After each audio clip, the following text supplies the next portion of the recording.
I lived in Shelburne, Vermont until I was 7 years old. Here, I attended a Sunday school at the community school that I went to during the week. The school was extremely close to my house. The school here is on the left. There's the field. And as we go deeper, we get into the neighborhood.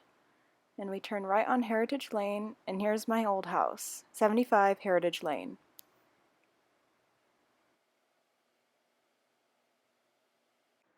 My dad was the biggest religious influence on my life. He was the one who took me and my brother to Sunday school, started the prayer before dinner, and prayed with my brother and I before we went to bed. I will always remember how he would scold me every time I said, "Oh my God," and told me to use "gosh" instead. My religious life changed when my parents divorced, and I moved with my mom and brother to Pleasanton, California. My dad would soon follow after. But since I no longer lived with him all the time, my religious practices shifted. My brother and I only sang grace and prayed before bed when we were staying at my dad's house. My goal for this video is to compare religion on both sides of my life, Vermont and California. I've lived in California for most of my life now, and I think it is interesting to compare the least religious state, Vermont, to the most religiously diverse place on the planet, California. I've interviewed my family in Vermont and my friends that live here in California to compare their answers to various questions about religion. I won't be able to show everyone's answer to every question asked, so I'll be showing the question and giving an overview of the answers, with a few specific insightful details from various interviews. The first question that I asked was, what role did religion play in your life when growing up?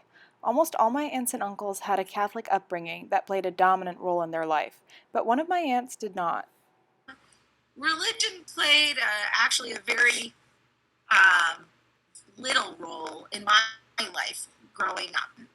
We are Hindus in my family.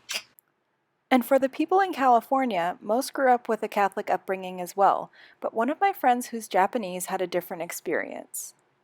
I didn't really have a religious upbringing. However, every summer my mom would take me to a Buddhist temple like 45 minutes away from my hometown so that we could celebrate a festival called Obon, which is where initially it was like Japanese people would make a ton of food and then offer it to their ancestors, but like modern Japanese people just use it as like a vehicle to come together and eat it like festival foods like corn and like stuff like that and play games and dance. The next question that I asked was if anything had happened that had caused them to change their religious identity. For most people in both Vermont and California, religion in their lives had declined, but not for any reason in particular. However, some people did have something in particular that changed their religious identity, and here they are. The first time in 1980, I went on a men's-only retreat, and it was called Cursillo, which is a Spanish word meaning to seek and learn, or something. I'm being somewhat not literal about that, but and it was intended to really strengthen your Catholic identity. Instead of making me a more conservative true believer, which I had pretty much been going into that weekend experience, I come out of it studying Catholic and then Protestant and other Christian theologians, and I started asking questions of myself. And as that evolved over a few years, I started to doubt the things that I had grown up believing were true without question. And over time, I realized that I really wasn't any longer a Catholic because I didn't believe in the basic tenets taught by the church. Something did happen because I met a Hindu woman at the University of Vermont as an undergraduate, and that changed everything. And for me, I was pretty nervous about marrying someone who was Catholic because I was afraid that I was going to be made to convert. I do not want to promise to raise our children to be Catholic.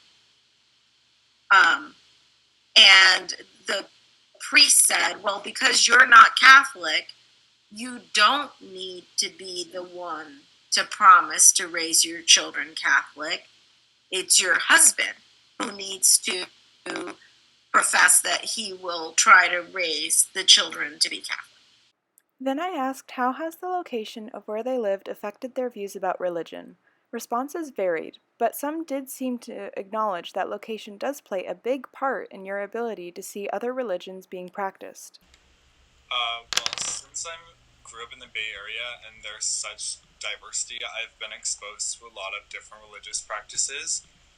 For example, last year I celebrated Hanukkah with one of my friends, and I also celebrated like Diwali with one of my friends, and I celebrated Ramadan with one of my other friends. So I've just got to experience what it's like to practice other religions.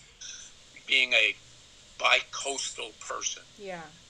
being a New York and Californian, that clearly has to have an influence, whether it's subtle or not, because it's much more multicultural in both places, places where lots of different people think lots of different ways.